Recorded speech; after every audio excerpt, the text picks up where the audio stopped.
রজব মাসকে কেন হারাম মাস বলা হয়? হারাম মাসের বৈশিষ্ট্য ও তাৎপর্য কি?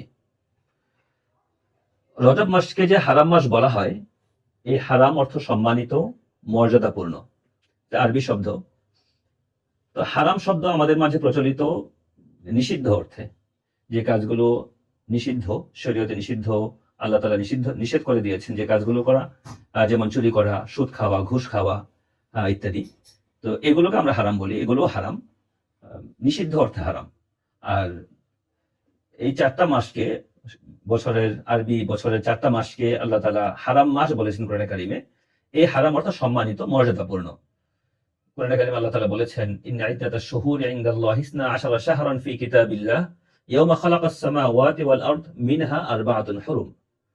যেদিন আল্লাহ তাআলা আকাশ জমিনকে সৃষ্টি করেছেন, সেই দিন থেকেই আল্লাহ তাআলার হিসাবে এক বছরে 12টি মাস হয়। আর এর মধ্যে 4টি মাস হারাম মাস। মিনহা আরবাআতুন হুরুম, 4টি মাস হারাম মাস। হাদিসে আছে, রাসূল করিম সাল্লাল্লাহু আলাইহি ওয়াসাল্লাম এই 4টি মাসকে স্পষ্ট করে দিয়েছেন। এই 4 মাস হলো জিলকাদ, জিলহজ, মুহররম এবং রজব। এই 4টি মাস হারাম মাস। তো এই 4টি মাসে, এই হারাম মাসগুলোতে যুদ্ধ বিগ্রহ করা নিষিদ্ধ ছিল। জাহিলি যুগের মুশরিকরাও এই 4 মাসকে বিশেষ সম্মানের দৃষ্টিতে দেখত। তারাও এই মাসগুলোতে যুদ্ধ বিগ্রহ করত না। তো এই 4 মাস আল্লাহ তাআলা যেহেতু 4 মাসকে বিশেষভাবে সম্মানিত করেছেন, সেজন্য আমাদেরও উচিত এই মাসগুলোকে সম্মান করা।